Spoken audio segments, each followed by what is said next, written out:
Ibu kopi apa, Mas? Rekaman. Rekaman.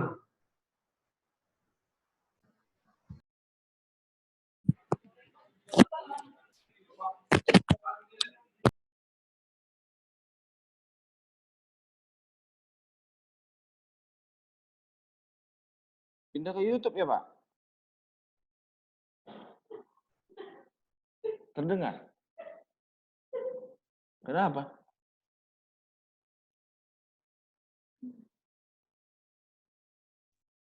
Selamat siang, Bapak Ibu. Saya sapa dari Rumah Sakit Khusus Onkologi. Onkologi. Sudah bisa mendengar suara saya? Sudah. Baik, terima kasih. Enggak nyarin. Selamat siang, Pak. Bapak dari Rumah Sakit Sudono. Oh ya, ini angkatannya itu ya. Selamat pagi. Selamat pagi, Bapak. YouTube, tapi tak menggunakan ini. Aku nyapa ya, Bu. Tetapnya dari Zoom. Pak Madan pengen menyapa peserta. Silakan, Pak Madan. Halo Bapak Ibu, ya Allah saya kangen sekali. Pak Joko, bagaimana Pak di rumah sakit? Selamat pagi. Alhamdulillah aman. Aman, Alhamdulillah. Ya Allah sehat juga lihat Bapak. Nah ini juga ada dari RS Mata Siantar ini. Halo, dengan Selamat Bapak pagi. siapa? Selamat pagi. Suwandi, Bu. Oh iya, Pak Swandi. Kemudian ini angkatan 1 kemarin kan ya. Terus kemudian Rumah Sakit Ibu Anak Muhammadiyah Malang. Saya masih ingat ini. Ya, pagi. Ibu. RSUD Sleman.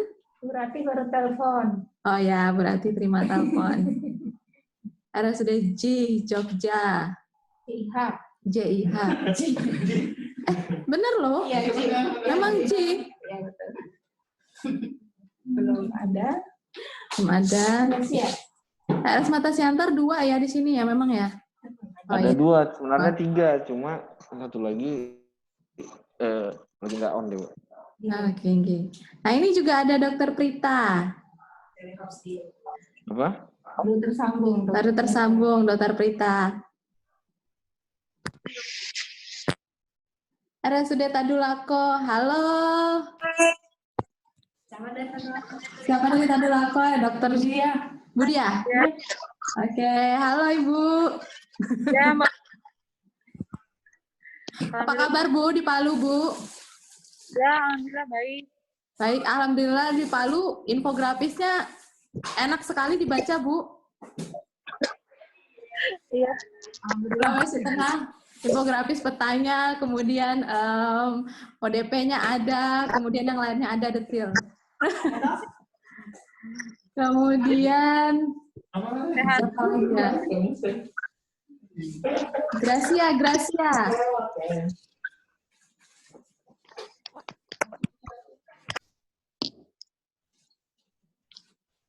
Gracia nggak ada yang jawab ya sebelumnya. Oke. Baik Bapak Ibu, kita persiapan dulu. Katanya perlu sedikit ya. Mulai aja Mbak. Udah jam 10 ya? RSUD Salman sudah ada. Udah. Oh, sudah. Iya, udah lewat 6 menit. Sleman udah ada. Kemudian Charlie Hospital. Belum. Oh, Charlie belum. Charlie belum. Mata Siantar udah. Siantar udah. Onkologi udah. Onkologi. Udah kan sentannya kan? Kalau ini dimatikan apa jadinya? Gelap lah Mbak. Kami nggak kelihatan. Nggak kelihatan ya? Iya. Apa itu tuh? Ibu Prita, selamat pagi. Kan semua ini tentunya buat yang Sama aja ini nggak kelihatan juga di situ. Jangan lupa dimatikan ya. Lupa saya ngomong. Bapak Ibu, peserta kita hari ini baru bergabung 13 rumah sakit, 13 peserta. Mohon izin kita tunggu 5 menit lagi. Boleh ya, Mbak? Mbak Evi ya. Jadi, Bapak Ibu minta izin 5 menit lagi ya untuk menunggu peserta yang lain. Mas Gede mau di mana? Sini. Kalian bagi dua.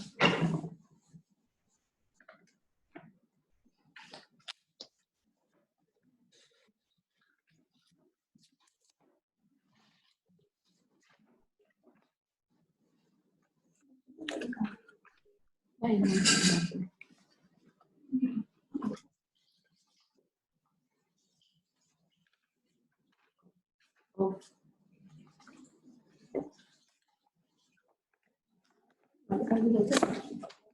Enggak kelihatan. Iya, ya. Karena cahaya. Saya matikan. Gak apa-apa sih, kayak gitu. Gak apa-apa. Sila mengganggu. Mengganggu ya, merekanya ya. Ini filenya di mana, Mbak?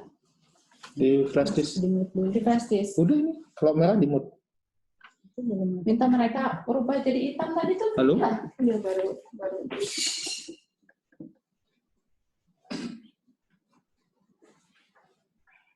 Ya ininya jadikan hitam. Merah di mute kan, Mbak?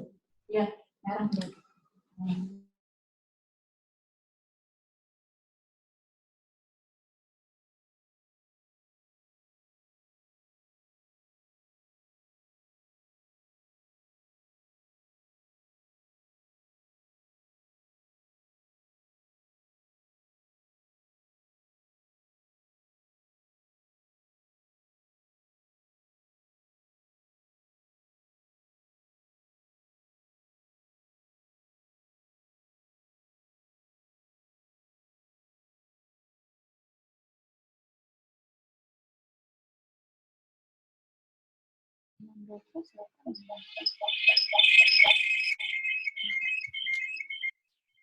Kita kasih video.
Sebenarnya kalau dikatakan habis 3 karton.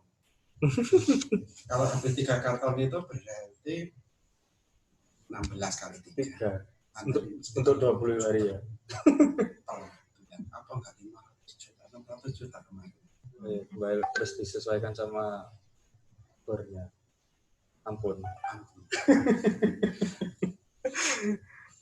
Per kita itu ngeri. Oke. 25.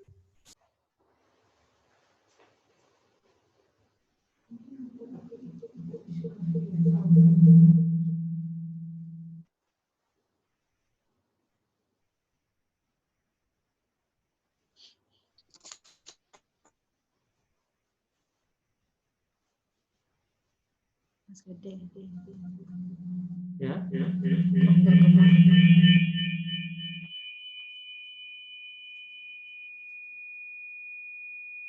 Anit. Ya, punya yang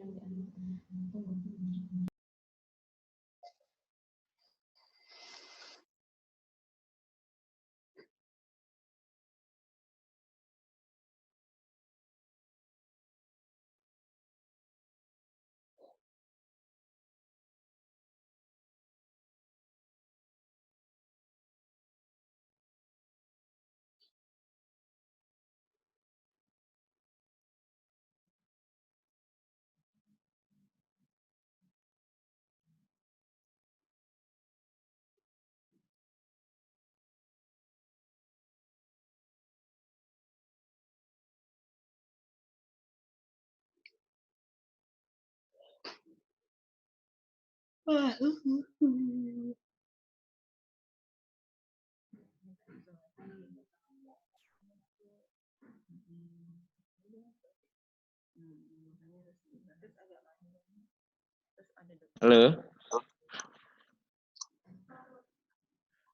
Geli kali aku melihat dari rumah sakit mata juga pertama ya, Bu. Dari rumah sakit mata Siantar dulu ini yang pertama. Silakan dimulai. Di mute dulu. Siantar. Oke. Baik, silakan.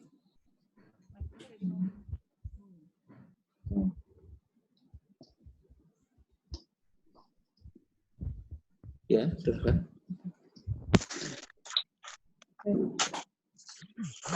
Selamat pagi Bapak Ibu semuanya.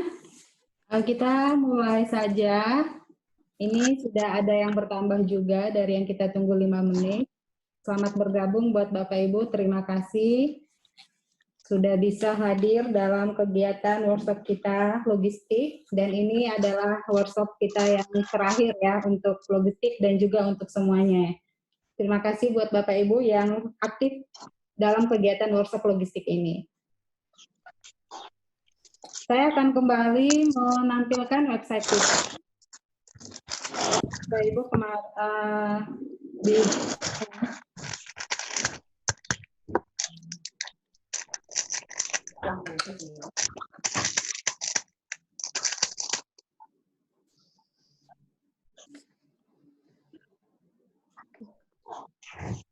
ya. Pada pertemuan pertama hari Selasa, semua materi sudah ada di sini. Silakan Bapak Ibu yang tidak bisa mengikuti workshop hari pertama boleh mengaksesnya di sini, dan ada banyak referensi juga yang sudah kita tampilkan di sini sebagai bahan bacaan.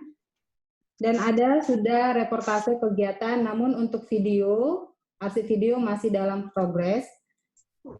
Jadi ini jelek atau bagaimana dong punya nih? Tidak bagus sekali.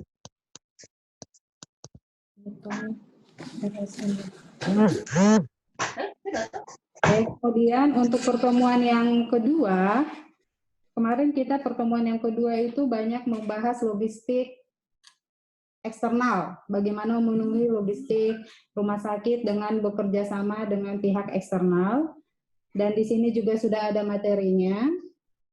Sudah ada 2 ya, kalau yang di bawah ini kalau Bapak Ibu ingat ini perhitungan tools kebutuhan yang dari versi WHO yang bisa dipakai juga di rumah sakit. Dan di pertemuan kedua sudah ada upload video, jadi buat Bapak Ibu yang ingin mengulang kembali boleh diakses, dan reportase juga sudah ada di sini.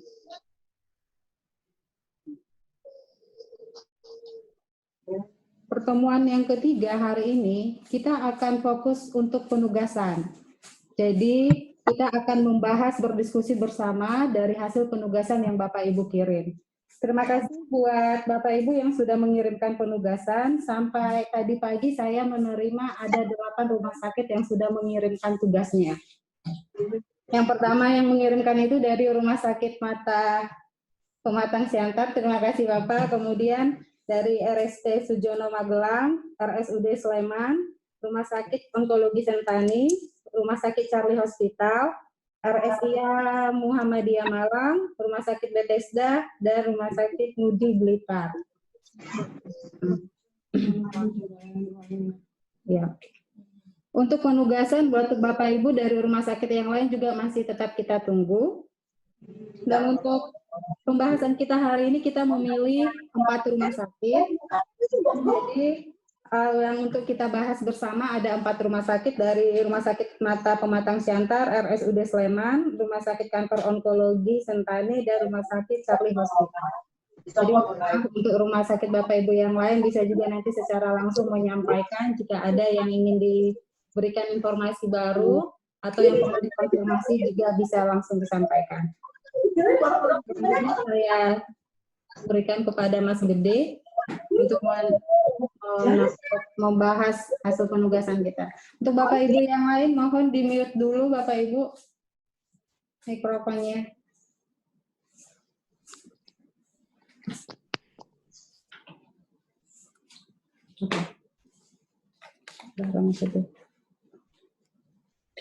Ya, baik. Selamat pagi Bapak Ibu. Kita kembali lagi di workshop online logistik ini. Ini hari terakhir sebelum besok puasa. Bagi yang puasa. Nah, ini saya coba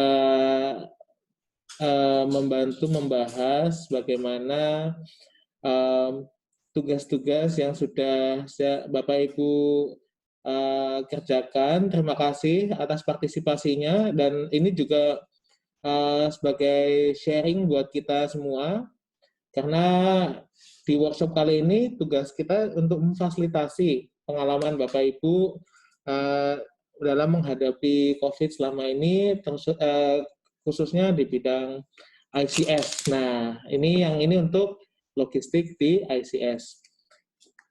Maaf. Sebelumnya saya minta maaf kepada Rumah Sakit Dr. Sujono. Maaf ya Pak, ini karena Bapak yang kedua mengirimkan, tapi saya terlewat bahannya. Tidak saya tidak saya bahas, tapi nanti insya Allah akan saya coba susulkan. PR buat saya ini, janji saya buat Bapak. Minta maaf.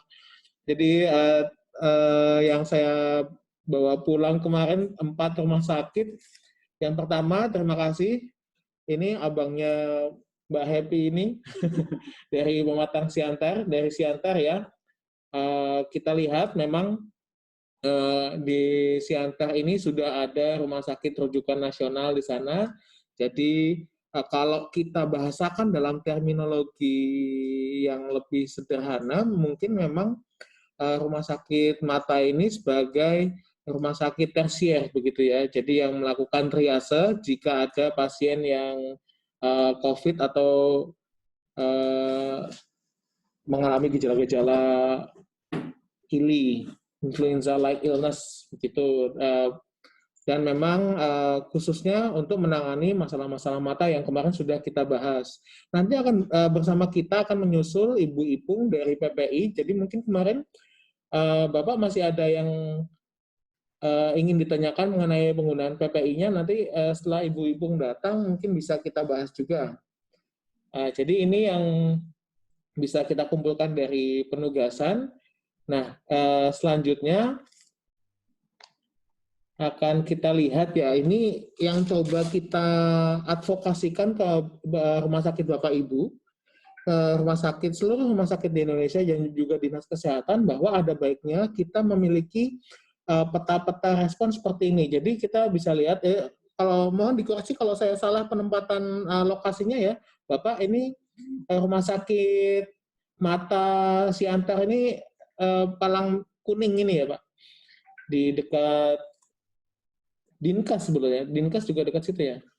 Nah, jadi di Siantar sudah ada sesuai dengan keputusan Menteri Kesehatan, penetapan rumah sakit rujukan itu sudah ada rumah sakit Jasamen Saragi. Jasamen Saragi, jadi jika mendapatkan pasien-pasien COVID atau yang seperti kemarin kita diskusikan, jadi ada pasien mata yang memiliki gejala COVID, itu bisa langsung dirujuk ke rumah sakit Jasamen Saragi, seperti yang kemarin Ibu Bella juga mencoba menyampaikan, membahas juga bersama kita.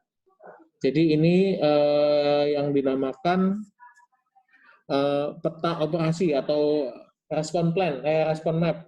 Nah, jadi sebaiknya di semua rumah sakit kita advokasikan untuk punya. Nah, itulah kenapa juga ICS ini sangat penting. Jadi kita bisa tahu di mana letak logistik. Kebetulan Dinas Kesehatan Pematang Siantar ada di dekat Jasamen Saragi juga. Jadi itu bisa kita lihat kalau membutuhkan APD, kemudian apa barang-barang lainnya di sini.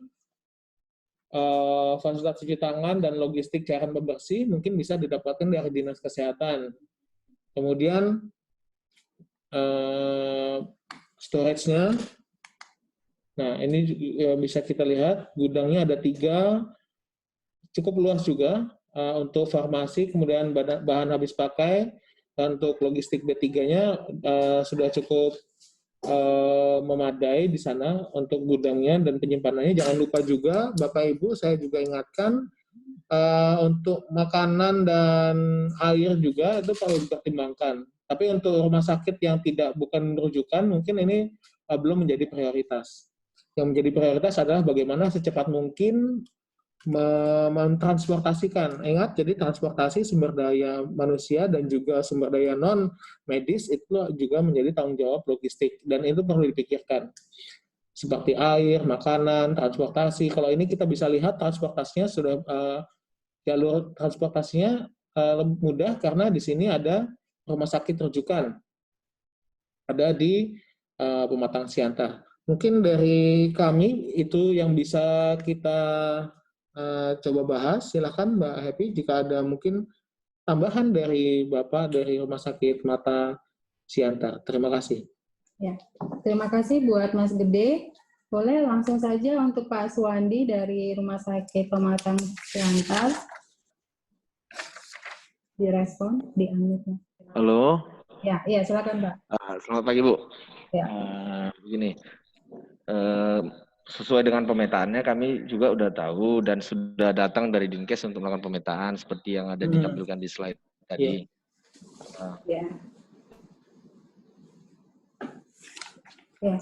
Dan kami juga udah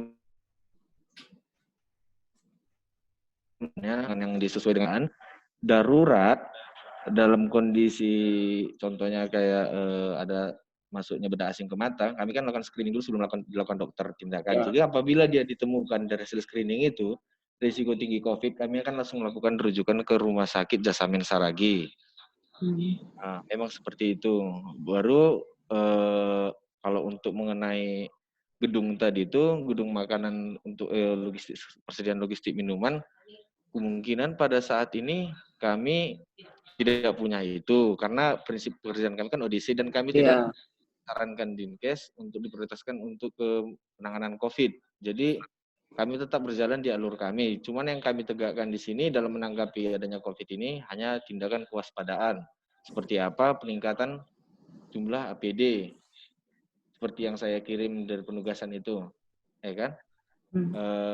Yang semalam saya berhubung dengan semalam yang saya tanya itu mengenai rapid test itu kemungkinan pendapat yang dikasih Ibu itu sudah benar. Jadi nggak perlu dilakukan rapid test dan langsung emergensi dalam kondisi COVID, risiko tinggi COVID, hasil screening kami langsung kami rujuk ke Jasamin Saragi.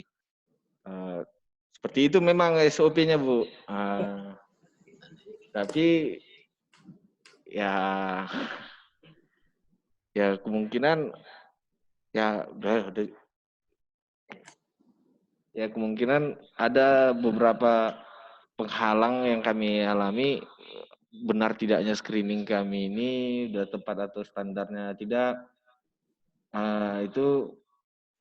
Itu yang menjadi pertanyaan bagi kami. Apabila nanti contohnya kami kirim ke Jasamin ternyata tidak sesuai dengan manifestasi yang mereka lihat, berhalangan. Jadi sering pasien itu kemungkinan memang sampai sekarang belum ada kami kirim karena belum ada keadaan risiko tinggi. Cuman mudah-mudahan lah dengan metode screening kami terapkan ini sejalan dengan evidence base yang manifestasi klinis yang sesuai dengan Rumah Sakit Jasamin Saragi. Udah begitu saja Bu. Terima kasih Pak Suwandi buat responnya.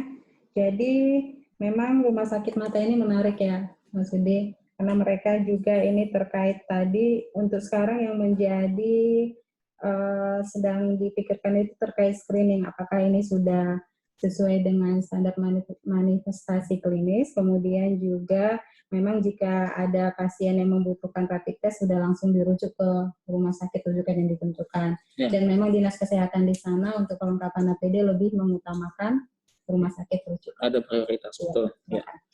Ya, terima kasih sekali Bapak Pak Suwandi dari Rumah Sakit Mata Siantar. Ini enak ya, diskusi seperti enak. Jadi rumah sakit sudah sadar posisinya di mana, jadi tidak terlalu banyak menuntut, kita tidak perlu diprioritaskan, karena memang, flow-flow yang seperti ini yang akan menambah efektivitas dan efisiensi. Jadi kita bisa bicara dalam frekuensi yang sama. Oh, saya memang rumah sakit ini tersier, kita rujukan, kemudian metode screeningnya ini apakah sesuai dengan Jasamen. Nah, ini permasalahannya, mari kita berdoa bersama-sama agar tidak bertambah itu pasien-pasien PDP dan ODP dan kemudian positif di Siantar. Karena apa? Begitu Jasamen dia mulai overload, barulah kemudian, oh ini enggak, mereka mencoba untuk menolak pasien gitu kan. Nah, itulah di saat ini yang waktu komunikasi kita sampaikan, komunikasinya itu udah outrage-nya udah tinggi, kemudian udah krisis manajemen. Kita berharap tidak sampai seperti itu, dan makanya kita dukung terus pemerintah daerah untuk menerapkan pembatasan-pembatasan, baik itu social distancing, kemudian dan lain sebagainya. Kalau masih di stage ini masih enak, jadi pasien penduduknya masih ikut dengan aturan pemerintah, jadi pasiennya tidak terlalu banyak, dan rumah sakit daerah, terutama rumah sakit rujukan itu tidak overload dengan pasien. Nah, kalau rumah sakit rujukan dia tidak overload dengan pasien, otomatis dia masih punya space, dia masih punya tempat untuk menerima pasien yang dirujuk dari rumah sakit sekitarnya. Kalau kita lihat tadi ada yang banyak rumah sakit di sekelilingnya, jadi tidak masalah. Nah, tapi perlu diingatkan juga, kita siapkan jika terjadi lonjakan. Nah, itulah kenapa kita ulang-ulang dengan ICS ini, semoga informasi, komunikasinya efektif, logistiknya juga disiapkan untuk mengantisipasi hal tersebut itu saat hal tersebut terjadi. Tapi untuk sampai saat ini belum terjadi. Puji Tuhan, syukur, dan mari kita berharap tidak terjadi seperti itu. Tapi jika terjadi seperti itu, nah itulah tadi kita coba solusinya seperti apa. Terima kasih Bapak sharingnya dari Rumah Sakit Mata, Bapak Suwandi ya. Ya. Silakan Pak Suwandi, kalau ada yang ingin ditanyakan terkait logistik ini boleh. Pak cukup. Halo. Mana? Iya. Ini ngomong Dokter Maya ya Pak ya. Iya, silakan. Baik, terima kasih. Selamat pagi Bapak Ibu. Selamat pagi Ibu. Ya, saya Dokter Maya, saya direktur di Rumah Sakit Mata ini, Bu. Iya. Memang puji Tuhan sampai saat ini kita belum mendapat dari hasil screening yang dikatakan suspek untuk COVID. Yeah. Saya ini sangat bersyukur. Tetapi Rumah Sakit Mata Siantar kita sudah bersiap. Dan puji Tuhan juga karena kami juga sedang mempersiapkan untuk penilaian akreditasi di bulan 9 nanti. Jadi mungkin untuk sistem ICS itu adalah sangat menolong sekali buat kami. Jadi saya terima kasih sekali, dan mungkin ilmu ini akan kami bagi juga kepada rumah sakit lain. Sementara kita juga sudah punya tim untuk disaster rumah sakit, tetapi disaster itu kan bukan cuma untuk non-alam, bukan cuma untuk alam tapi non-alam. Jadi non-alam itu adalah yang seperti wabah sekarang. Jadi Bapak Ibu, untuk penerapan standar PPI juga sudah kami lakukan sesuai dengan standar akreditasi yang kami konekkan dengan pedoman penanganan COVID yang dikeluarkan oleh Kementerian di revisi 4. Ya. Jadi mungkin ini, jadi kesulitan kami memang kami berusaha untuk mandiri, untuk tidak membebani tempat lain seperti Dinas Kesehatan untuk pengadaan APD dan lain sebagainya. Jadi mudah-mudahan Bu, untuk 1 bulan ini saya mengambil keputusan untuk menjadwal ulang semua operasi elektif. Tetapi dalam beberapa hari ini karena banyak tuntutan dari masyarakat, kami sudah memulai kembali untuk operasi walaupun cuma 5-6 orang. Nah, itu untuk mengurangi Bu, kalau ada apa-apa saya juga sebagai direktur bertanggung jawab untuk ini. Tetapi dengan mulainya operasi kemarin, saya sudah siapkan dengan standar pemakaian APD, apa yang dilakukan oleh pasien dan apa yang dilakukan oleh dokter kami sebagai DPJP. Mungkin itu Bu, dan saya sebagai direktur mengucapkan terima kasih sekali karena tim ICS ini baru setelah ada workshop ini saya berpikir juga, karena selama ini hanya tim disaster dan kami sepertinya hanya fokus kepada keadaan alam seperti kebakaran, gempa bumi dan lain sebagainya. Tetapi untuk wabah inilah, mungkin ini juga kami akan bagi kepada rumah sakit lain, begitu Bu. Jadi terima kasih banyak sekali Bapak, Ibu. Iya, sama-sama. Sama-sama Dokter Maya, sama-sama. Terima kasih kembali juga sudah mau berbagi ya dan aktif mengikuti. Kalau kami lihat dari kalau kita data ya, mulai dari awal Betul, pertama, kedua, ketiga, memang Rumah Sakit Mata ini sangat aktif untuk mengikuti dan pengiriman tugas juga sangat aktif. Terima kasih dan juga dari Rumah Sakit Mata informasinya ini bisa menjadi pembelajaran juga ada untuk rumah sakit yang lain karena memang workshop kita ini untuk knowledge ya, pembagian pengetahuan dan juga membagi sharing tentang ada lesson learn yang didapat dari masing-masing rumah sakit. Terima kasih Dokter. Terima kasih Bu. Ya, terima kasih. Kemudian kita lanjut dulu Mas untuk rumah sakit selanjutnya dari Charles Hospital. Onkologi kayaknya. RSUD Malang, RSUD Sleman, mohon maaf. Onkologi. Onkologi dulu, silakan onkologi dulu. Iya. Selamat pagi Bapak Ibu, saya lanjutkan lagi. Ini kemarin agak random. Jadi urutannya setelah itu RSUD Sleman ya sebenarnya. Tapi saya kerjainnya yang Malang dulu. Jadi selamat pagi Bapak Ibu dari Rumah Sakit Onkologi Malang. Ini sudah kita lihat dari penugasan Bapak Ibu di sini, kita bisa melihat jadi Rumah Sakit Onkologi Malang ini ada di Kecamatan Kedung Kandang. Nah, ada ODP dan PDP-nya cukup banyak juga, terbanyak di Kota Malang sepertinya ya, dan juga ada pasien positifnya juga. Jadi bersiap juga Bapak Ibu untuk menerima kasus-kasus ODP PDP juga dilayani di Rumah Sakit Onkologi Malang. Dan seperti prinsipnya juga dari kemarin kita juga sudah ingatkan bahwa dengan menggunakan sistem ICS dan Hospital Disaster Plan ini adalah untuk menjamin keamanan dan keselamatan tenaga kesehatan yang bekerja di pelayanan kesehatan Bapak Ibu. Jadi dengan load pasien seperti itu dan kemungkinan terpaparnya ke COVID itu juga lumayan tinggi kalau saya lihat di Rumah Sakit Onkologi Malang ini, selalu precaution, selalu berhati-hati menggunakan APD dan melaksanakan SOP-SOP yang tepat. Jangan lupa cuci tangan dan tidak menyentuh wajah seperti itu. Itu juga bagian dari ICS. Nah, kita juga lihat sumber bantuan internalnya dan ada eksternal belum ada ya, tapi luas gudangnya juga ada lumayan cukup 4,5 meter persegi ini. Dan SOP-nya saya lihat sudah cukup baik di sini ya. Dan juga kalau misalnya kita lihat hitung-hitungannya sudah sangat konkret sekali di sini.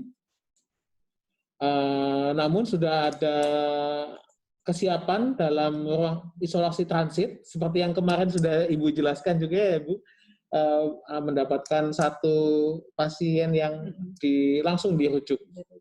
Dan kalau saya lihat juga, ini kebutuhan APD-nya cukup di level 2, perlu diingat juga dalam ICS ini seperti yang dikatakan oleh pemateri kita sebelumnya, Bu Ipung dari PPI Sarjito, bahwa penggunaan APD juga harus bijak. Ya. Jadi keselamatan dan keamanan dan keselamatan tenaga kesehatan tetap harus dijamin, tapi bukan berarti juga harus berlebihan. Itulah bijak itu bisa kita terjemahkan di situ. Jadi terima kasih sudah men-share ke kita detail dari pemakaian APD-nya ini. Nah, karena ini yang tadi saya bilang, pasien load-nya itu bagaimana? Kalau pasien load-nya juga sudah lumayan tinggi, angka-angka di sini tuh bisa menjadikan media advokasi kepada dinas kesehatan setempat untuk sebagai prioritas. Tapi sekali lagi, saya kembalikan lagi ke Bapak Ibu. Tadi bagus sekali juga contoh dari Rumah Sakit Mata, kita tahu posisi kita di mana. Pada saat kita bilang, oh kita bukan rumah sakit rujukan, kita rumah sakit triase, tersier, ya kan, yang merujuk pasien dengan gejala-gejala COVID, memang tidak perlu kita meminta terlalu banyak dari dinas kesehatan, karena mereka juga cukup pusing juga untuk menghitung bagaimana dan memprioritaskan. Jadi dengan hitung-hitungan seperti ini, bisa dilihat, oh dari dinas kesehatan, oke, di sini sudah cukup, mungkin akan dialokasikan ke tempat lain yang benar-benar membutuhkan. Jika semua rumah sakit bisa dengan transparan seperti ini, otomatis pelayanan kesehatan untuk pasien-pasien COVID bisa ditangani dengan baik dan pandemi ini bisa segera terselesaikan. Nah, kita lanjutkan dengan peta responnya. Ini kita bisa lihat, ini posisinya Rumah Sakit Onkologi Malang semua cukup strategis kalau melakukan rujukan dengan rumah sakit lain, karena dari keputusan Menteri Kesehatan kita lihat sudah dekat juga dengan Rumah Sakit Saiful Anwar. Tapi saya juga mungkin bisa diklarifikasi apakah boleh melakukan langsung rujukan ke sana atau merujuk dulu ke rumah sakit sekunder, ke rumah sakit non kritikal seperti di situ ada RSUD Kabupaten Malang, RSUD Kota Malang ya, mungkin saya agak salah di sini ya, karena yang di SK Gubernur itu Rumah Sakit Kabupaten Malang. Kemudian ada juga Rumah Sakit Tentara Supraun. Nah, di situ juga mungkin bisa merujuk ke sana sebelum langsung merujuk ke Rumah Sakit Saiful Anwar, karena kalau kita lihat Saiful Anwar adalah rumah sakit rujukan nasional, mungkin caseload-nya juga tinggi juga di sana. Mungkin itu yang bisa kami coba telaah dari hasil penugasan Bapak Ibu dari Rumah Sakit Onkologi Sentani Malang, Bu. Terima kasih dan silahkan saya kembalikan ke Mbak Eti. Ya, terima kasih Mas Gede. Langsung Ibu Sri, tolong di-unmute dari onkologi. Sudah ya? Ya, silakan langsung saja Ibu Sri memberikan respon ya. Terima kasih Bu, selamat pagi. Assalamualaikum warahmatullahi wabarakatuh. Waalaikumsalam.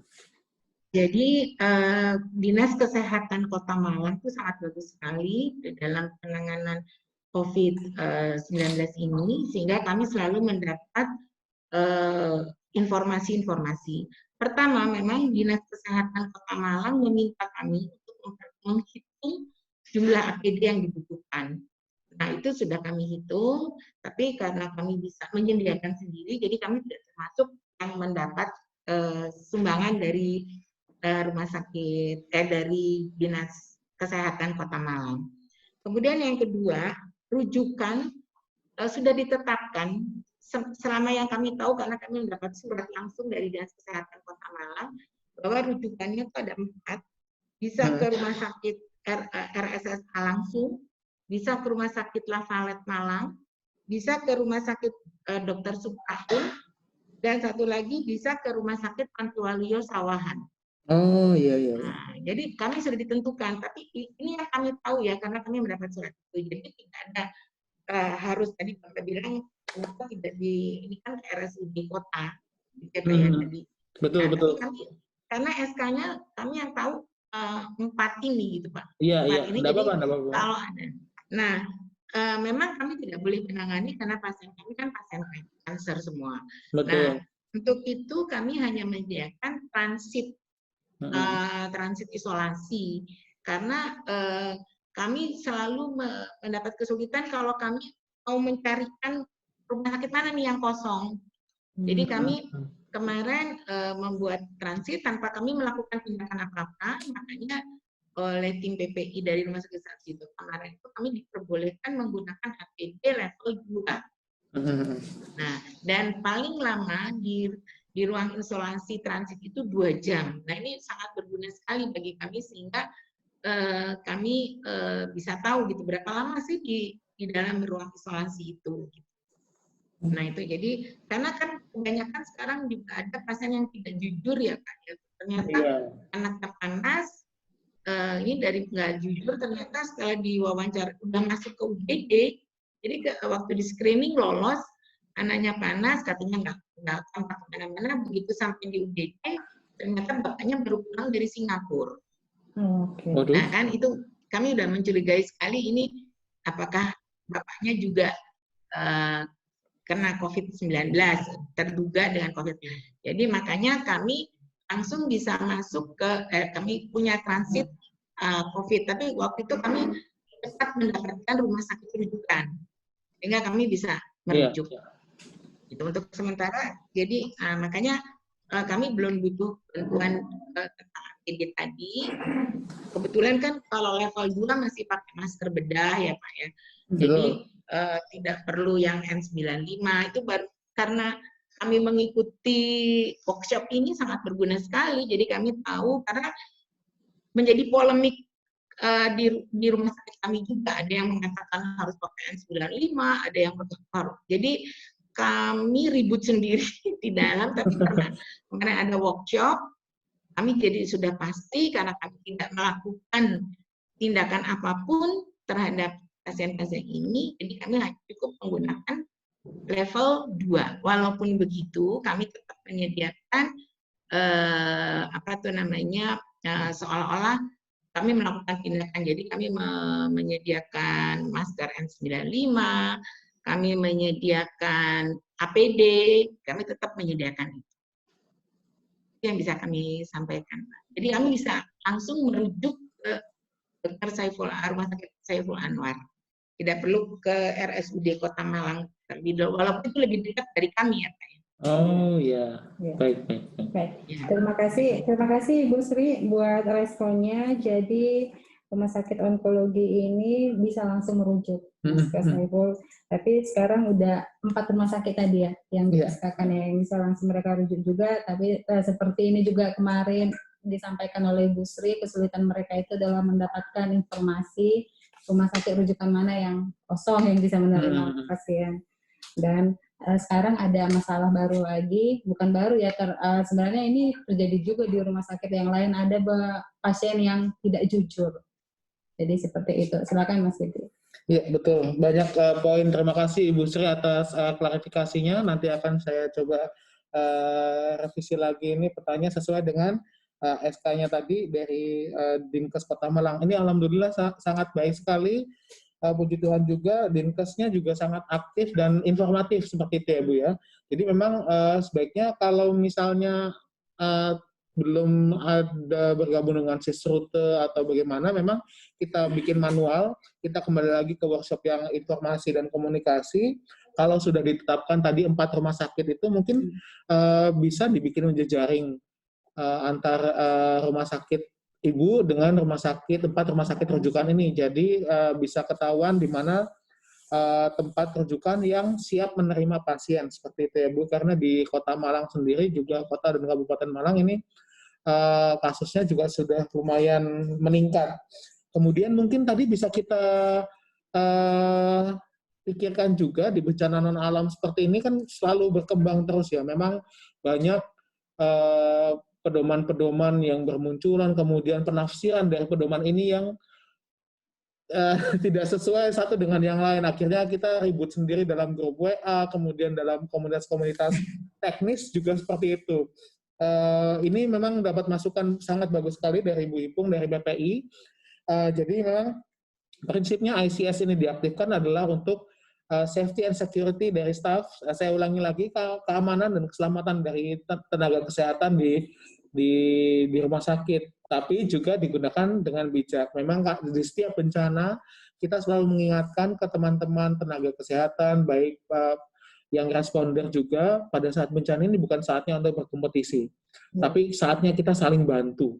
Jadi dengan mengatakan bahwa kita tidak butuh APD kami sudah cukup, kita sudah punya resource internal untuk memenuhi APD, ini sangat membantu sekali untuk dinas kesehatan dan juga dalam manajemen penanganan COVID ini. Ini sangat kita apresiasi sekali. Terima kasih Ibu, ini sebuah lesson learned yang sangat baik dari Rumah Sakit Onkologi Malang, dan juga pada masa bencana ini saya lihat, ya tadi mungkin perlu kita bikin tambahan atau revisi SOP bahwa OTJ ini juga perlu kita orang tidak jujur. Orang tidak jujur ini yang agak susah. Jadi bagaimana mengantisipasi ini di rumah sakit terutama yang bukan rujukan, karena justru tempat-tempat klinik-klinik seperti ini yang sering dituju oleh orang-orang tidak jujur seperti ini.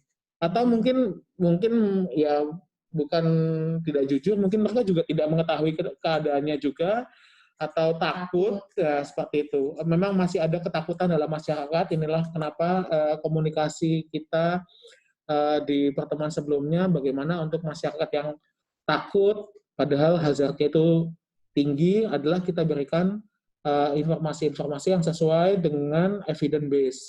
Jadi bukan tambah menakuti masyarakat atau tambah bikin masyarakat panik. Seperti itu Ibu, terima kasih atas sumbangsarannya dan informasinya. Silahkan jika ada yang mau ditambahkan lagi Ibu. Ya, Ibu ada yang ditanyakan, boleh langsung Ibu. Cukup Bu. Terima Cukup, kasih. ya. Terima kasih. Ya, terima kasih. Ya. Kita lanjutkan ke rumah sakit. Kali ini RRSUD. Sudah malam. Maaf lagi Sleman. Oh, jadi gagok saya ini. Ya, silakan Mas Ibu. Iya, selanjutnya kita ke Rumah Sakit Umum Daerah Sleman. Nah, kita lihat kalau yang ini memang cukup besar ya, ada tempat tidurnya 230, hanya memiliki ICU 1 dan ventilator 1 yang didedikasikan untuk COVID-19. Jadi mungkin kalau kita ambil sekitar 5%-nya ya untuk dari jumlah tempat tidur itu. Kemudian jumlah SDM-nya ada banyak, dokter 55, 320 perawat, dan ada sekitar 11 laboran. Populasi yang dilayani rumah sakit 3.800.000 itu untuk populasi seluruh DIY, tapi untuk populasi Sleman sendiri sepertiga dari populasi DIY ini sekitar 1 juta. Kemudian populasi PDP-UDP-nya tinggi juga, 7929 dan positif 2, sudah meninggal 5. Sudah ada sumber bantuan dari Dinas Kesehatan, kemudian LSM. Kalau mungkin di Sleman ini banyak akses untuk mendapatkan bantuan. Jadi itulah kenapa kita juga memikirkan mengenai luas gudangnya. Jadi apakah RSUD ini karena kalau di Jawa ini ya, mohon maaf ini agak geografi sentris, tapi memang kalau di Jawa ini banyak sekali akses-akses untuk menerima bantuan logistik, kemudian macam-macam lah. Jadi pada saat terjadi bencana baik alam maupun non-alam, lebih sibuk manage bantuannya daripada manage kondisi bencananya itu sendiri. Jadi di situ letak penyulitnya di situ. Kemudian Jukleknya sudah ada beberapa SOP terkait dengan COVID ini. Nah, kita lihat RSUD Sleman juga menyampaikan source capacity-nya tenaga kesehatan yang kurang dan APD tidak mencukupi dan tempat ruang rawat inapnya. Nah, kita mau tahu seberapa kurang tenaga kesehatannya itu. Jadi kemarin saya sudah juga diskusi dengan Bu Rati bagaimana masuk-masukin ini. Jadi kita coba menggunakan form yang disosialisasikan oleh WHO dan Kementerian Kesehatan Indonesia. Kita masukkan, tapi populasinya saya ganti, tidak 3.800.000, tapi saya ganti 1 juta.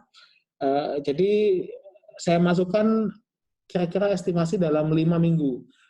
Jadi 5 minggu ke depan menggunakan data saat ini, saya masukkan PDP dan ODP yang 79, 29, dan 2 ini.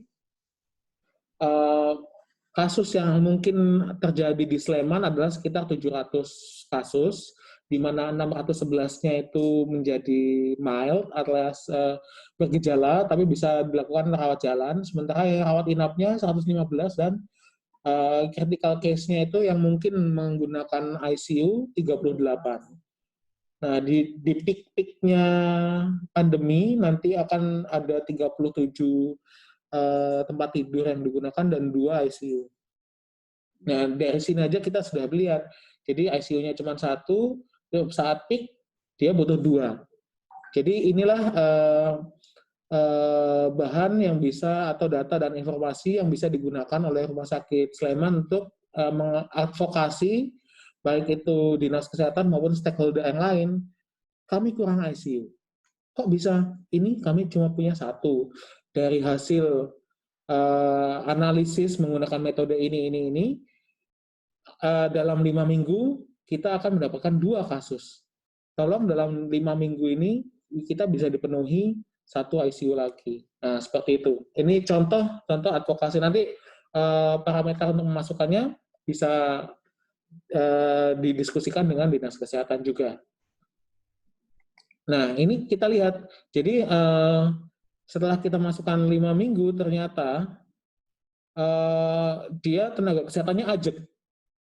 Mentok di 63 pasien yang bisa ditangani. Sementara pasien terus naik. Nah, kita harapkan ini tidak terjadi, kenaikan pasien bisa tanggulangi dengan kepatuhan masyarakat untuk mengikuti anjuran-anjuran pemerintah. Tapi jika itu tadi kita mempersiapkan case yang terburuk, pada minggu kelima itu kapasitasnya sudah mentok. Jadi apa yang bisa dilakukan rumah sakit daerah pada saat seperti ini adalah mengadvokasi ke stakeholder untuk penambahan surge capacity, relawan, kemudian tenaga kesehatan, dan juga fasilitas-fasilitasnya. Satu. Yang kedua, memang untuk menghimbau masyarakat tidak mudik atau tidak pulang kampung ini. Nah, itu terminologi tambahan lain lah. Intinya untuk mengikuti saran pemerintah. Jadi dengan grafik ini, RSUD Sleman bisa mengadvokasi stakeholder lain bahwa di minggu kelima jika tidak ada intervensi, pelayanan mentok sampai di sini.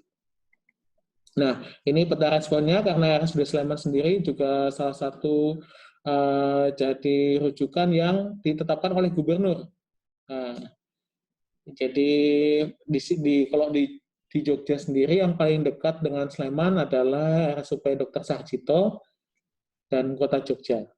Ya, jadi ini yang bisa saya sampaikan tentang Rumah Sakit Sleman. Silakan jika ada klarifikasi atau mungkin tambahan informasi mengenai ini.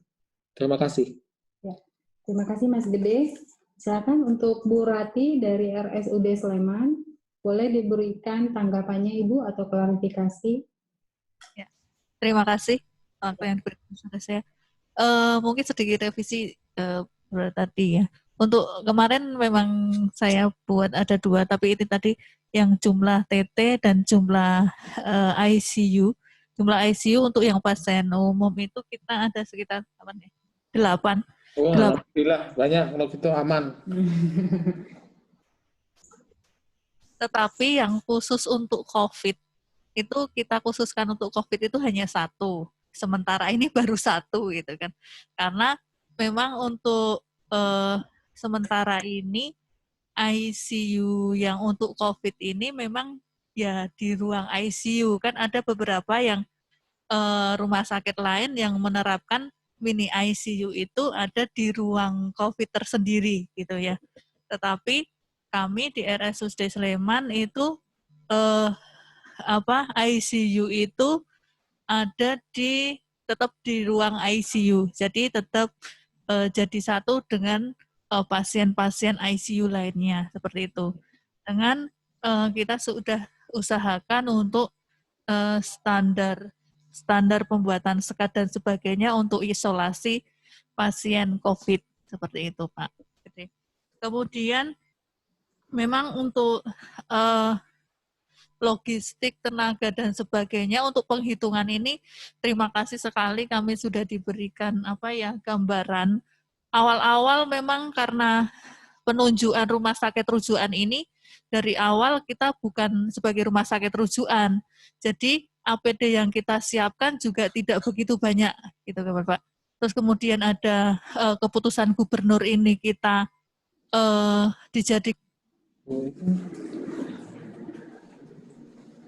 Ya, silakan. Ya, Ibu Rati, mohon diulang tadi, Bu, mulai dari awalnya karena putus-putus, Ibu. Mohon maaf diulangkan. Dari awalnya bukan rumah sakit rujukan sehingga APD boleh diulang dari bagian itu, Ibu.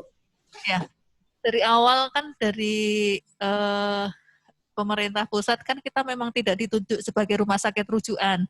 Jadi APD, persediaan logistik APD tidak kita persiapkan sebanyak tidak begitu banyak gitu ya Pak.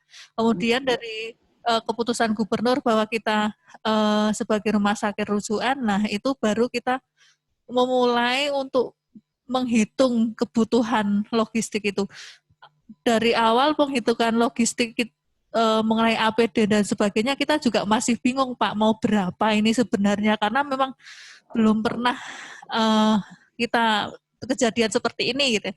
Dari pengalaman-pengalaman yang dulu gitu kan, kita mengikuti dulu kita mengikuti dari Sarjito gitu kan. Dari Sarjito mereka memberikan pengalaman bahwa setiap 1 hari kebutuhan APD untuk pasien itu 10 pieces gitu kan. Nah, kita mengikuti dari situ pengalaman. Kemudian kita hitung seperti ini. Nah, akhirnya setelah mengikuti ini, kita ada dari Bu Ipung mengenai penghitungan, ya kita coba menghitung kebutuhan sesuai yang diberikan kemarin dari Bu Ipung.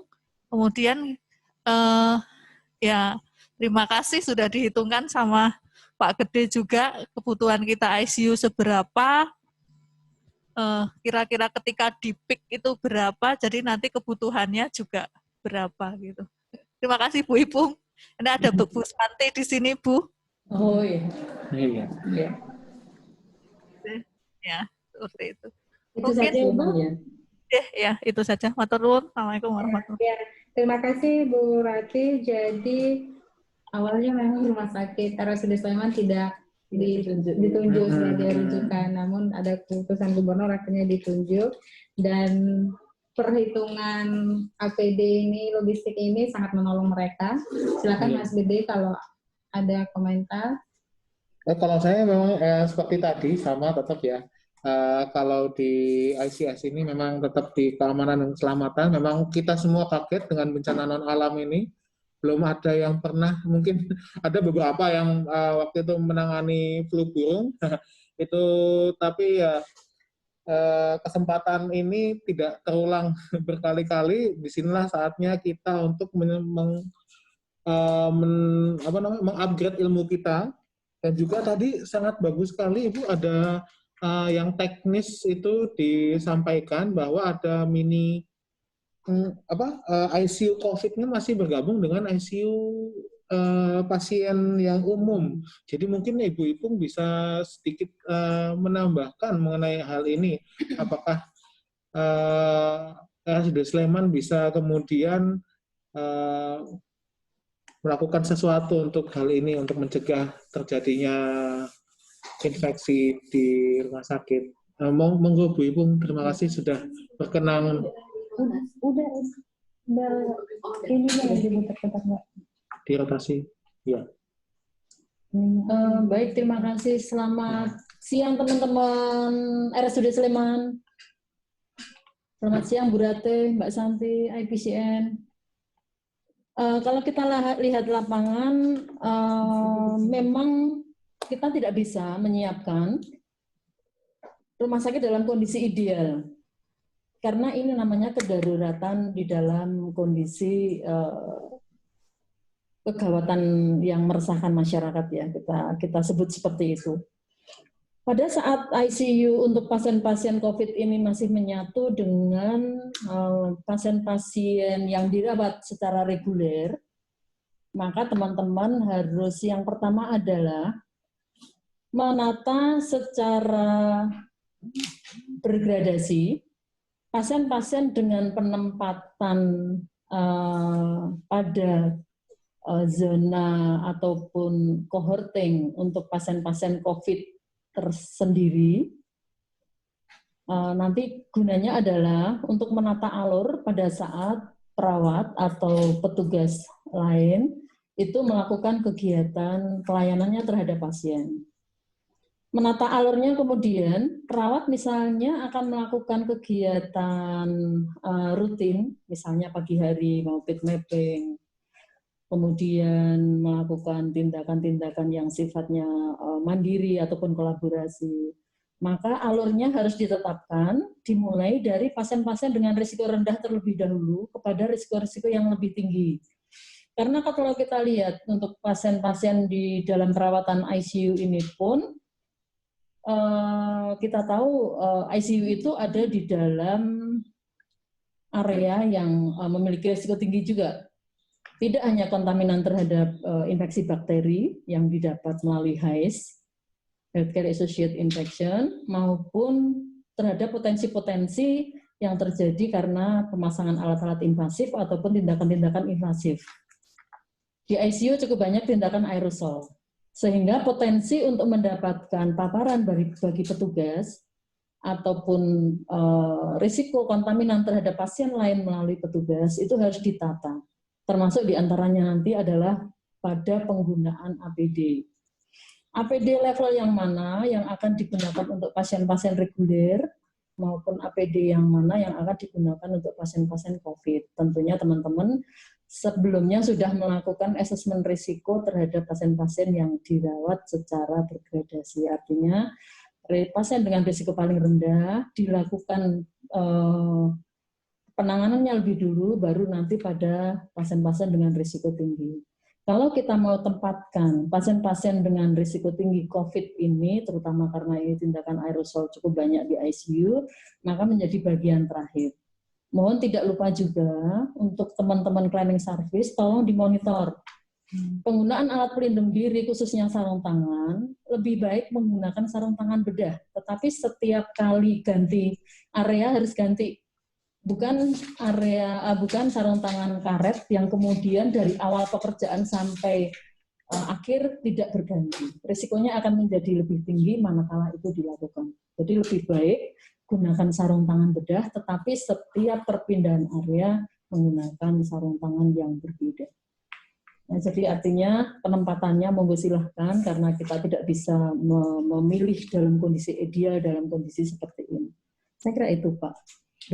Terima kasih Bu Ipung. Jadi begitu Bu Rati, ini banyak informasi yang tadi poinnya yang saya tangkap itu tentang ada penataan yang mulai dari alur, kemudian ada juga penggunaan APD. Jadi nanti APD ini diperhatikan. Kemudian sampai diperhatikan sampai ke sampai ke klinik service. Jadi ini juga penting, kadang terlupakan ya. Tapi ini juga penting untuk diperhatikan. Ya, itu Bu Rati ada yang mau ditanyakan Ibu? Sudah, cukup, terima kasih. Ya, terima kasih. Kita lanjut dulu ke rumah sakit selanjutnya. Jadi ini mohon izin Bu Ipung, kita ada penugasan, jadi ada beberapa rumah sakit yang sudah mengirimkan penugasan yang terkait APD juga.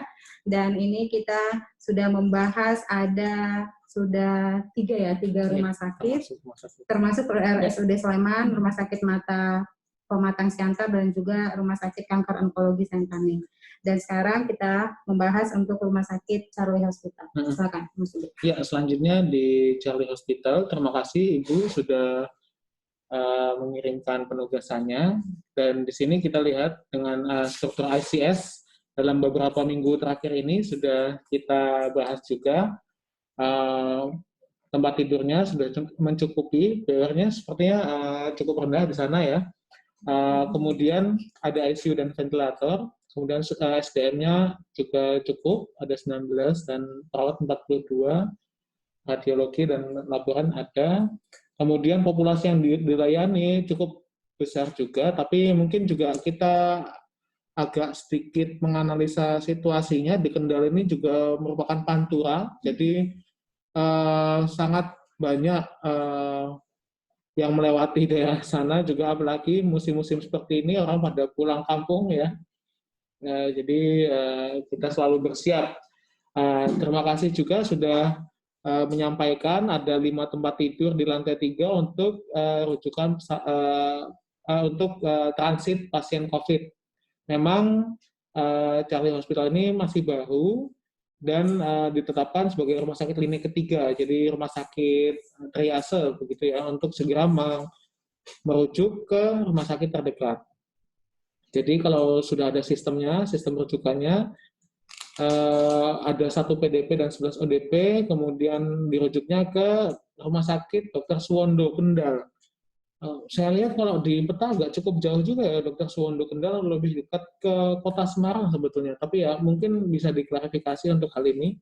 Jadi kita, karena jaraknya cukup jauh, mungkin transportasinya juga perlu diperhatikan karena kita di sini logistik dalam ICS ya. Jadi kita juga berpikir tentang transportasi dan juga APD dalam ambulans juga. Dan juga untuk penerapan sumber daya manusianya sudah ada MOU dengan Stikes Telogorejo di Semarang untuk jika ada lonjakan kasus, lonjakan pasien di rumah sakit tersebut dapat memobilisasi pasukan tambahan dari Stikes tersebut. Ya, jadi tentu saja kalau ada tambahan tenaga, APD-nya pun juga diperhatikan jumlahnya, disinfektan.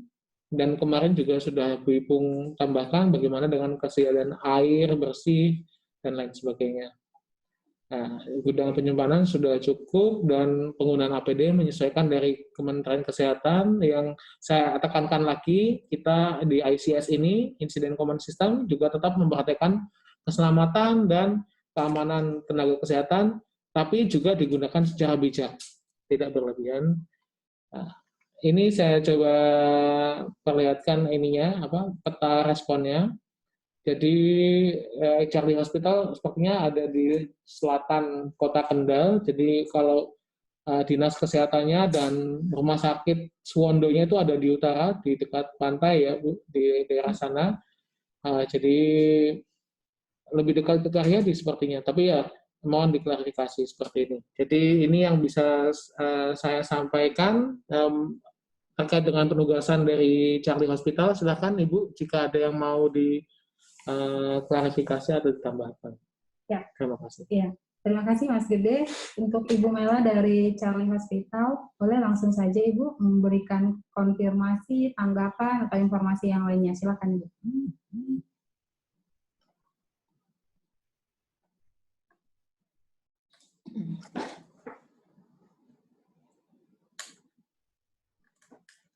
Tania, untuk konfirmasi mengenai data yang sudah kami berikan. Dengar Bu, Pak? Iya, kedengaran. Silakan Ibu. Memang rumah sakit Charlie Hospital masih baru dan lokasinya ada di Kendal, wilayah selatan. Memang perbatasan dengan kota Semarang dan Kabupaten Semarang. Untuk rujukan memang sebenarnya lebih dekat di rumah sakit Gereja daripada Kendal, tapi dari administrasi kita ikutnya Kabupaten Kendal, sehingga untuk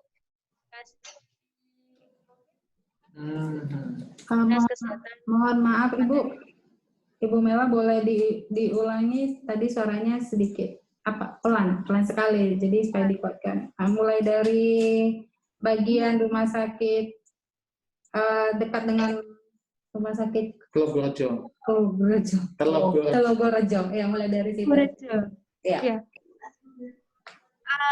Lebih dekat, lokasinya dekat dari rumah sakit Telogorejo daripada RSUD Kendal. Tapi untuk administrasi kita terjenjangnya mungkin ke situ. Iya. Jadi untuk koordinasi mengenai koordinasinya dengan kabupaten. Oh iya. Iya. Ketika kami sudah koordinasi dengan rumah sakit Suwondo, jika ada kendala nanti dibantu dari rumah sakit tempat yang akan jadi tujuan rujukan. Tapi alhamdulillah selama ini kita tidak ada kendala untuk merujuk ke rumah sakit lain, jadi lebih bisa ke rumah sakit Suwondo. Iya. Udah Bapak kalau begitu. Itu saja Ibu. Ada lagi? Iya, itu saja. Ya, terima kasih untuk Bu Mela. Sedangkan untuk Mas Gede, tadi saya nangkap hanya sedikit bahwa untuk saat ini untuk merujuk pasien belum ada kendala ya untuk rumah sakit Charlie Hospital, dan memang lebih dekat dengan rumah sakit Telogorejo, tapi semuanya itu kita berkoordinasi dengan rumah sakit kabupaten. Iya, Bapak Ibu, terima kasih informasinya. Memang kalau dalam situasi seperti ini, alhamdulillah masih belum terlalu caseload-nya belum terlalu tinggi kita lihat, dan juga perlu diperhatikan juga memang ini kalau di Indonesia seperti itu ya, meskipun mepet sekali Charlie Hospital itu dengan kota Semarang, kalau di perbatasannya itu tetap secara administratif menginduknya ke RSUD Suwondo di Kendal. Enggak apa-apa, tapi perlu diingat juga jika caseload-nya mungkin naik, kemudian ada terjadi lonjakan pasien yang masuk ke rumah sakit itu, mungkin untuk keefektifan dan efisiensi dari transportasi bisa ke rumah sakit Telogorejo dengan catatan seperti itu. Ini juga perlu dipikirkan dan mungkin bisa dimasukkan dalam SOP ICS-nya juga. Jadi dari saya itu RSUD Telogorejo ya Pak? Iya Bu. Ya Ibu, boleh diulang Ibu? Bukan Telogorejo yang terdekat. RSUD Telogorejo. Oh, Tugurejo ya. Tugurejo. Mirip-mirip soalnya. Terus ya, kalau untuk misalkan di lonjakan kemarin kita sudah mengirimkan surat ke Stikes Logorejo untuk memohon bantuan relawan. Jadi tapi kita belum memulai untuk MOU, baru menyampaikan suratnya saja. Iya. Gitu, Pak. Untuk jaga-jaga, Bu, enggak apa-apa. Iya. Ya, matur nuwun Ibu, terima kasih. Ya, dapat bantuan dari Tugurejo, Tugurejo lebih dekat ke Tugurejo. Kalau silakan dari Bu Ipung, ada Ibu terkait penugasan dari Rumah Sakit Syaraf ini yang ingin diberikan informasi. Siapa tadi? Bu Mela. Bu Mela, Assalamualaikum. Baik. Tadi dari jumlah tempat tidur yang sudah dioperasionalkan, ada 36 tempat tidur ya Ibu ya? Iya. Oke, 36 tempat tidur. Kemudian yang didedikasikan untuk COVID, 5 tempat tidur, benar Ibu? Betul ya. Ya, baik. Bisakah saya dijelaskan, kami dijelaskan, seandainya tadi kan rumah sakit menyiapkan diri kalau nanti ada lonjakan kasus ya Ibu ya? Nah, kira-kira ekskalasi untuk penempatan pasiennya mau seperti apa, Ibu? Apakah ada di area 36 tempat tidur ini nanti akan kemudian dipakai, didedikasikan untuk merawat COVID yang sesuai dengan kriteria masuk ke rumah sakit Ibu? Gini Bu, memang dari hospital itu ada 3 lantai yang disiapkan untuk rawat inap. Dan karena ada pandemi ini, dari manajemen sudah menyiapkan untuk perawat PDP ataupun ODP yang dengan komorbid. Baik, iya. Berarti dalam rangka persiapan, Ibu juga akan melakukan rekrut tim ya Ibu ya? Ya, tim yang akan saya bahas fokus di dalam tim perawat. Ibu sudah memiliki atau sudah menghimpun data perawat-perawat yang seperti apa yang akan Ibu tugaskan di dalam tim perawatan untuk COVID ini, Ibu?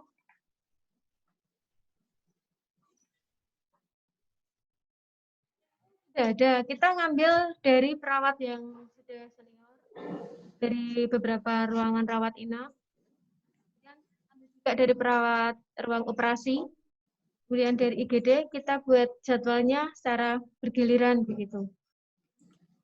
Oke. Mohon dilihat ya Ibu Y, mohon dilihat kompetensi dari masing-masing perawat yang akan ditugaskan. Yang pertama, apakah sudah ada gradasi atau variasi komposisi dari perawat dengan kompetensi yang memenuhi persyaratan, karena kan tadi kan rumah sakit punya ventilator ya. Ventilator 1, kemudian rumah sakit akan merawat ODP dengan komorbid, kalau tidak salah infonya tadi. Jadi perawat-perawat yang ditugaskan di dalam tim pun harus memiliki kompetensi yang memadai untuk tugas-tugas yang akan diberikan kepada beliau. Yang kedua, mohon dilihat Ibu, yang ditugaskan adalah perawat-perawat yang tidak memiliki kondisi kesehatan yang tidak mendukung tugas. Misalnya, perawat-perawat yang memiliki sakit komorbid seperti DM, kemudian ada gangguan jantung. Mohon tidak dimasukkan dalam tim, Ibu. Oh iya. Termasuk yang hamil ya, Ibu ya. Mohon yang hamil tidak ditugaskan dalam tim. Ya, tidak.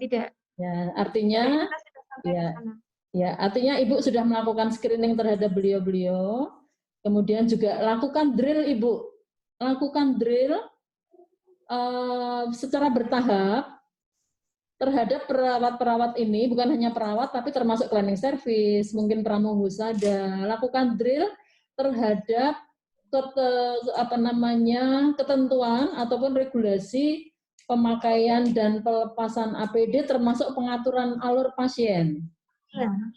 Lakukan drill sehingga apa yang akan dilakukan tugasnya kemudian itu sudah dipahami oleh teman-teman perawat, tidak terjadi kebingungan nanti pada saat sudah masuk ke dalam area tugasnya belum memiliki bekal. Saya kira itu Bu.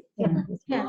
Terima kasih Bu. Ini informasi yang sangat penting ya Bu Mela. Tadi ada 3 yang untuk tadi ada tim perawat ya. Jadi yang diperhatikan itu ada kompetensinya mereka, kemudian perawat ini kesehatannya diperhatikan. Jadi perawat yang tidak sehat, yang hamil supaya tidak dimasukkan ke dalam tim.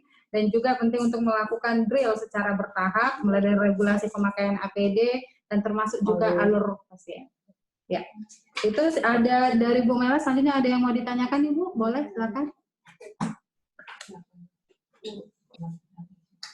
Pak, informasinya nanti akan kami ulangi lagi. Kalau untuk pelatihan memang kita sudah untuk penggunaan APD sama pelepasannya. Tinggal dari kita juga cek lagi kondisi mereka sekarang seperti apa. Tinggal itu saja sih Bu. Ya. Terima kasih Bu Mela. Terima kasih dari Rumah Sakit Charlie Hospital. Dan itu dia sudah kita bahas 4 rumah sakit khusus untuk Sujono. Mas Gede punya PR. Iya, mohon maaf. Tentara ya? Iya, Rumah Sakit Tentara ada kesulit 1, jadi ini PR-nya Mas Gede nanti untuk mereview dan akan kita kirimkan langsung ya ke Rumah Sakit Joko Pak Joko. Ibu dan anak mana itu?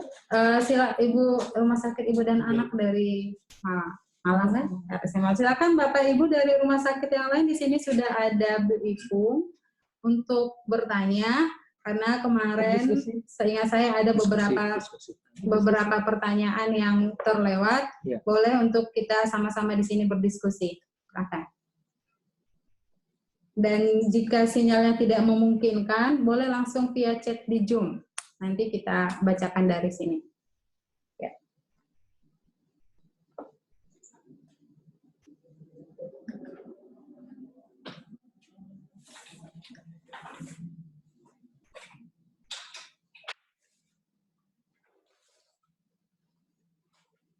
Jata itu khas banget. Wajah Jata itu khas banget. Ini juga. Wajah saya pertama lihat sudah. Gitu ya Bu? Khas banget. Ada dari Pak Joko? Silakan, ada Bapak? Ya, boleh Bapak. Cuma mau klarifikasi yang kemarin ya kita kirim. Ya. Kemarin itu kan kita ngisi untuk jumlah TT kan saya kira jumlah TT keseluruhan lah. Itu yang kami kirim kan jumlah TT keseluruhan. Untuk jumlah TT yang untuk khusus COVID belum saya cantumkan yang kami laporkan kemarin yang saya kirim. Oh, iya. Untuk jumlah TT keseluruhan memang 230, untuk jumlah TT yang untuk yang isolasi itu 14 TT. Kemudian untuk yang ICU-nya itu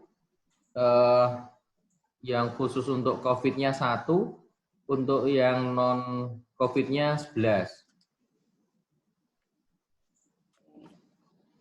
Iya, iya Pak, sudah kita catat. Oh ya, cuma klarifikasi untuk yang TT-nya itu. Terima kasih. Siap. Siap, terima kasih Pak. Oke, untuk rumah sakit yang lain, silakan. Dari RSIA Muhammadiyah Malang, boleh Pak Chandra atau siapapun di sana yang ingin memberikan komentar atau informasi yang lainnya terkait penugasan yang dikirim. Pancing tentang operasi. Pancing tentang operasi.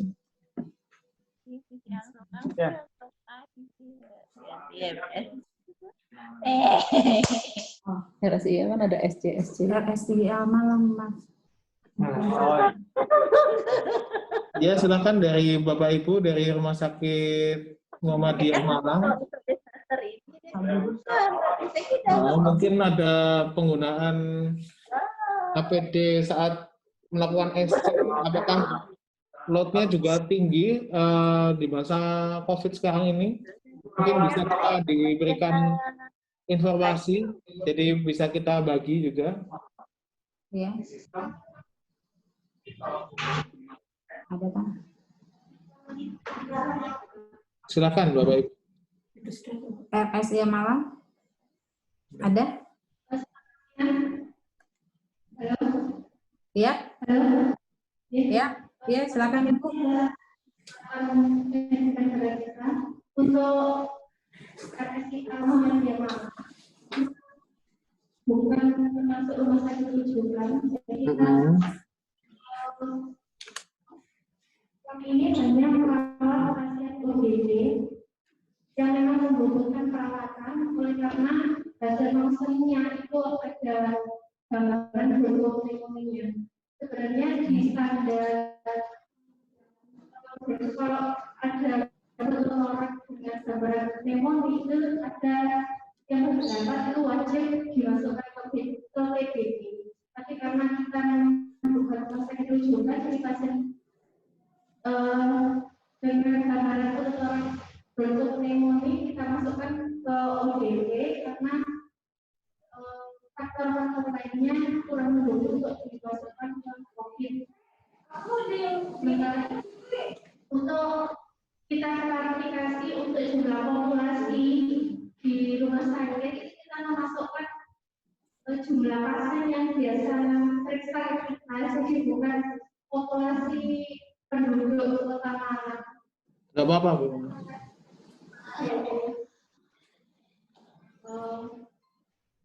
Untuk ICU kita tidak punya, memang kita hanya punya HCU, kita punya jejaring dengan RSI Aisyah, di mana RSI Aisyah Malang itu mungkin mulai 2 minggu terakhir ini sudah ditunjuk sebagai rumah sakit rujukan COVID.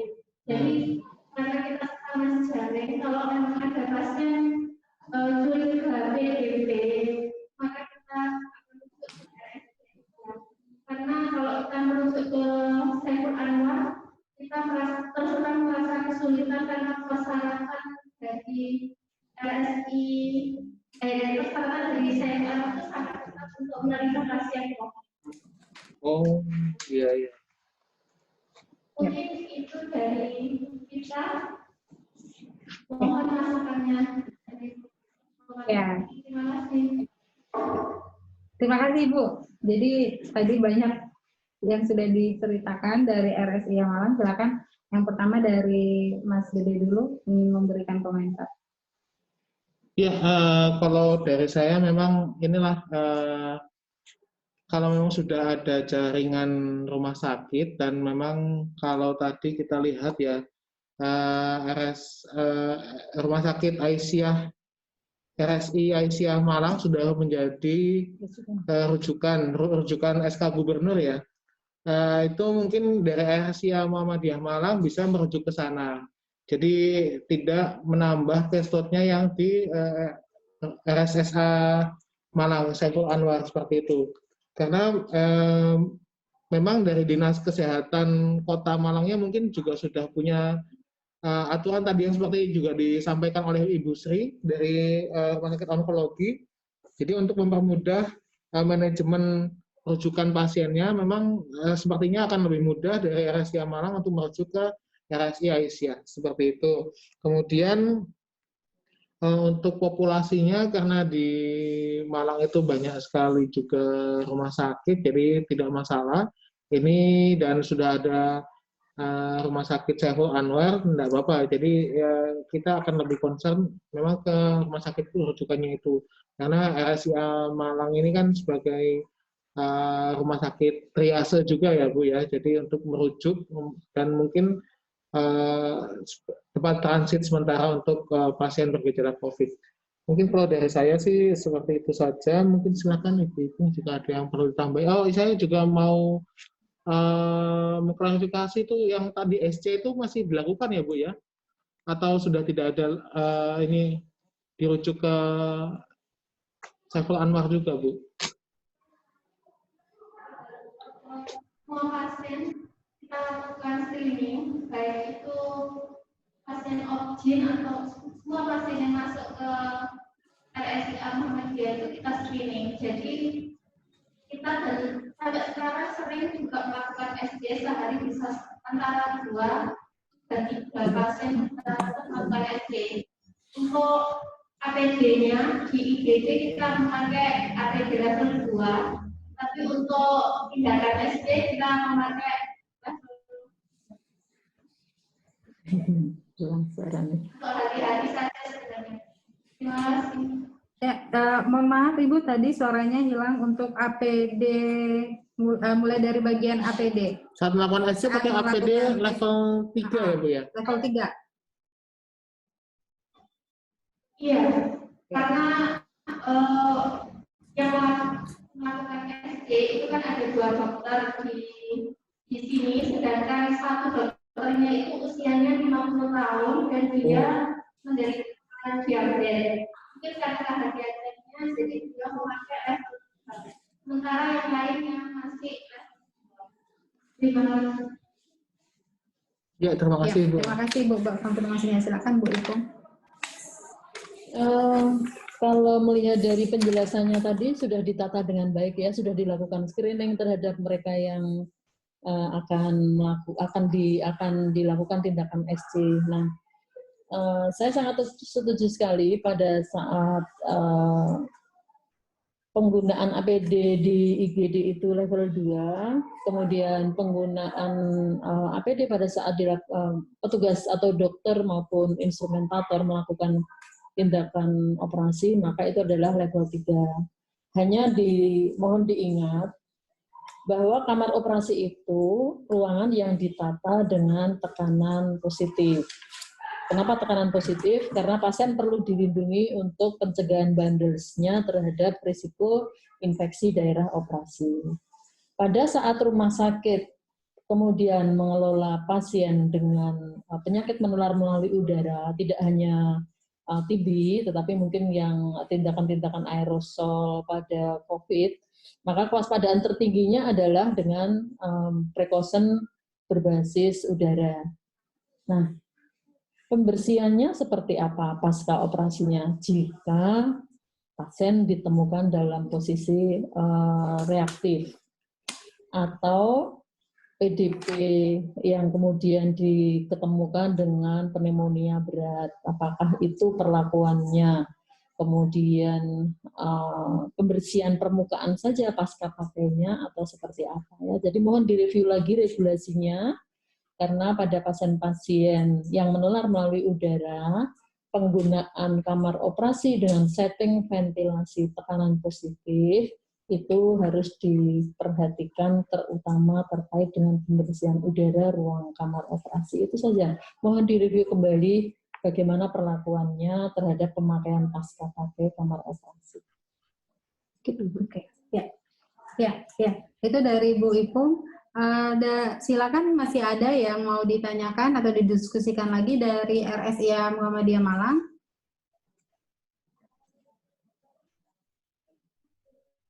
Apakah masih ada? Cukup?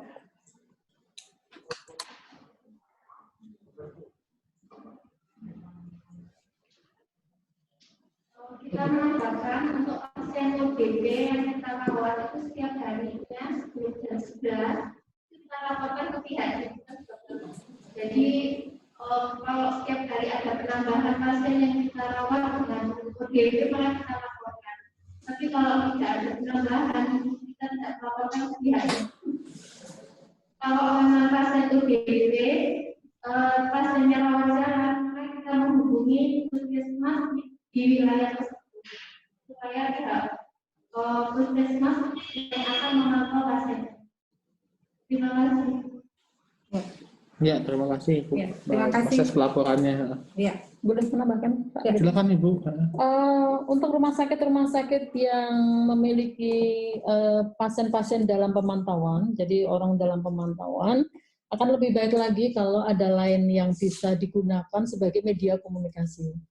Kan pasien akan dimonitor selama 14 hari dari kontak terakhir pada orang yang berisiko ataupun pulang dari daerah yang expected area atau daerah yang terjangkit misalnya seperti itu.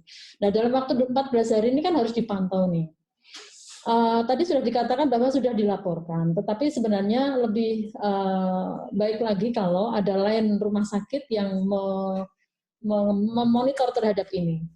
Kemudian kartu pemantauan ataupun reminder untuk mereka itu kemudian diisi menggunakan form yang sudah dibuat oleh rumah sakit, kemudian nanti dilaporkan kepada rumah sakit. Ini akan memudahkan komunikasi antara rumah sakit dengan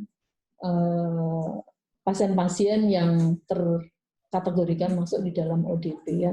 Tentunya lem ini cukup restriksi karena hanya dipegang oleh seseorang yang memiliki kompetensi memenuhi syarat, karena nanti kalau pertanyaannya klinis kan nanti harus bisa menjelaskan. Jadi nanti selama pemantauan 14 hari ini bagi ODP yang rawat jalan kan tidak semua ODP mondok ya atau dirawat. Nanti kalau ada pemberatan keluhan atau perubahan keluhan, maka kemudian bisa menghubungi petugas rumah sakit secara baik.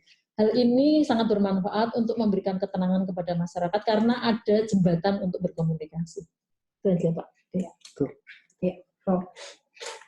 Ya.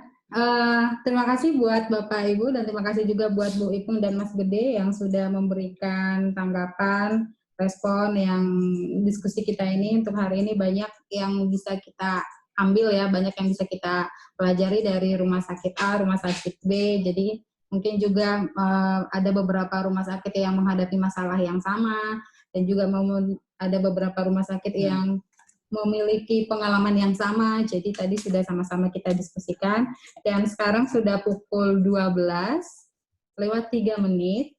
Kita akan mengakhiri kegiatan kita. Tapi ini boleh nih Bapak Ibu yang siapa tahu masih ada yang di hatinya atau ada hal yang ingin ditanyakan. Boleh.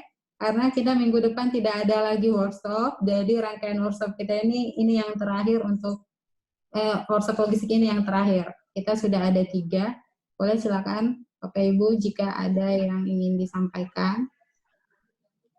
Apakah ada? Tidak ada. Pesan dari Bu Prita, semoga sehat semua, amin. Terima kasih. Terima kasih Bu Prita. Ada? Oke, sepertinya tidak ada. Baik.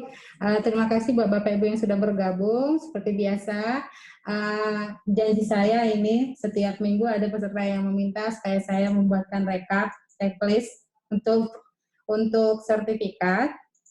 Namun ini saya akan menampilkan sedikit yang rekap checklist yang sudah saya buat.